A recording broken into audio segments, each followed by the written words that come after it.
Bar fights. As criminal defense attorneys, we like to talk about bar fights, give our opinion, give our take on what they are and what kind of issues get surfaced in them. And I think the first and foremost is bar fights are not what people get charged as. They get charged as either an assault 1, assault 2, assault 3, or assault 4. Could be disorderly conduct. And there's a lot of other interesting misdemeanors that could be thrown in there. Your issue on bar fights are going to be enhancements. Often. Yes, because what you're going to get tagged with is either a knife enhancement, a firearm enhancement, or a deadly weapon enhancement. And anything can be a deadly weapon. I could pick up a small cell phone, smack somebody in the head with it. You know what? If it cracks their skull or makes them bleed, you've now got a deadly weapon in your hand, even though you're paying for the honor of carrying that thing around. You just bit off on a couple extra years on your sentence if you lose the court battle because you've now been deemed to use a deadly weapon. Well, and that gets into the issue of that most people don't understand that a deadly weapon isn't a nunchuck. It's how you use any object. And so I think, you just talked about a 2x4? Yeah. Yeah. The 2x4 example. Oh, I didn't use it this time, but I had before. Yeah, anyway, 2x4, yay long, case law says, hey, that was a deadly weapon and how it used it. A cell phone I even like more. Yeah. People just don't know. I often see, the beer bottle or the glass mug or a pool cue, that seems self-evident, but the smaller stuff is not. And so people need to be aware that once that's involved in the case, things got very serious.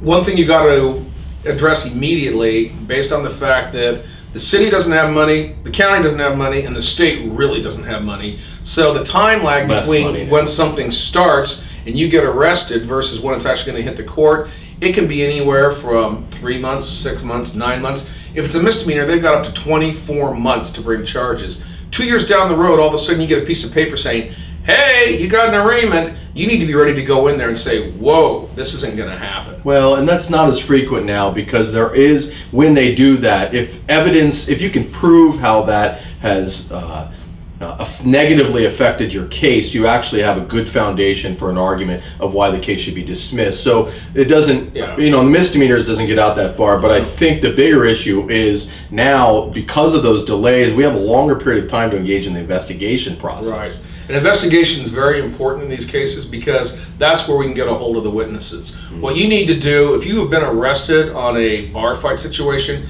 sit down. If you're sitting in jail, it gives you something to do. Get a piece of paper and write down everybody that you know that was there that saw this thing start to happen. If somebody was the aggressor, and hopefully it wasn't you, they can sit down and say, here's what the conversation was about. The more people, the better. Sometimes worse. It depends on what each person has to say.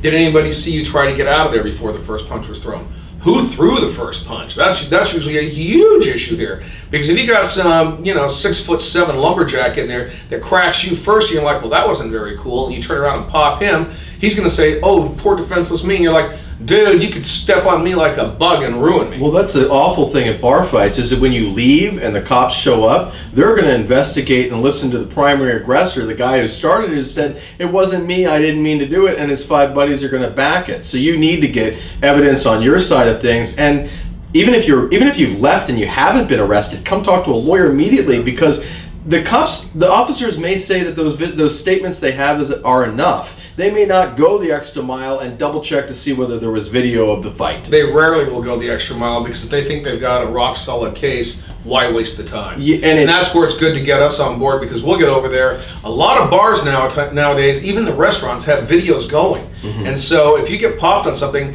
get over there and get a copy of the video. I don't think I've ever been denied a video if they haven't. Now, if they don't have it, you can get over there and go, well, what I've got is a bunch of mumbo jumbo and it doesn't really pan out. But I got a kid that was charged with 3 assault 1s, knocked down to 3 assault 3s because the video was so grainy, you couldn't tell what was really happening. And that's huge. He still ended up biting off in about 5 years, but hey, it beats life. I've had discussions too with bartenders who know the locals that were there, and suddenly we get a witness list and it pops up. I got somebody who says what happened and they're independent and they don't have a poker in the fire, and that can be extremely persuasive at the investigation stage of a case, let alone in front of a jury or after a charge. Right. So So it's really important that you realize that if you left a scene, if you still think there might be charges on it, you better investigate it. You better engage a lawyer or somebody who's knowledgeable about the criminal system to start putting together your side of the case, because there's no guarantee that the officer didn't, because they might have gotten another phone call and a murder charge